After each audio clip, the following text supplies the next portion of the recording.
taking a Mercedes, but that's what we're seeing. He feels that the Mercedes moved across on him, then they both got onto wet ground, and, well, the result is, well, a red flag and an awful lot of mess to clear up. And possibly a very, very interesting conversation with the Mercedes. And, yeah, was that are you OK or a twat in the head? Well, Valtteri's... Hey, George, firstly, are you OK? How are you feeling? Because it was quite an impact. Yeah, quite an impact. Feeling fine, thank you. Disappointed, upset, frustrated for everyone, really.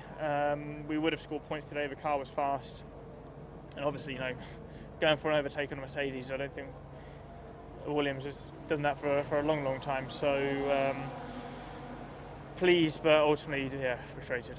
So you were furious by the sounds of it and by the looks of it. You've seen some replays yet. Would you still feel the same? It's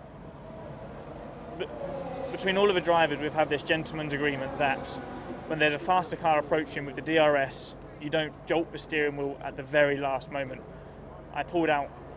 I got the slipstream, I pulled out, and just as I pulled out, Valtteri moved very slightly, and that just put me offline and put me onto the wet stuff. And in perfectly dry conditions on a very not ordinary circuit, it's dangerous, let alone on a very narrow track when we are turning and there's wet patches. So an unfortunate incident, but equally it's been inevitable. An incident like that would occur when drivers make small moves like this, and it's the smallest of moves, but when you're going at 220 miles an hour and you're going 30 miles an hour quicker than the car ahead, it's massive. What went through your mind when that happened, especially at the speed in which you were going?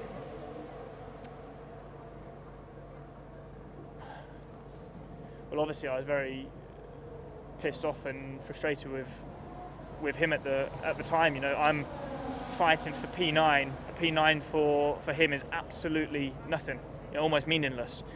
And he did a move that you would do if you were fighting for victory on the last lap of the race. So, you know, it begs the question why he would do that for P9, and perhaps if it was another driver, he wouldn't have. So, you know, that's what went through my mind. Like I said, he's not fully to blame. I don't think I'm fully to blame, but it could have been avoided. And I think this is a good example for the stewards that any very minor movements like this will create crashes. And here we are.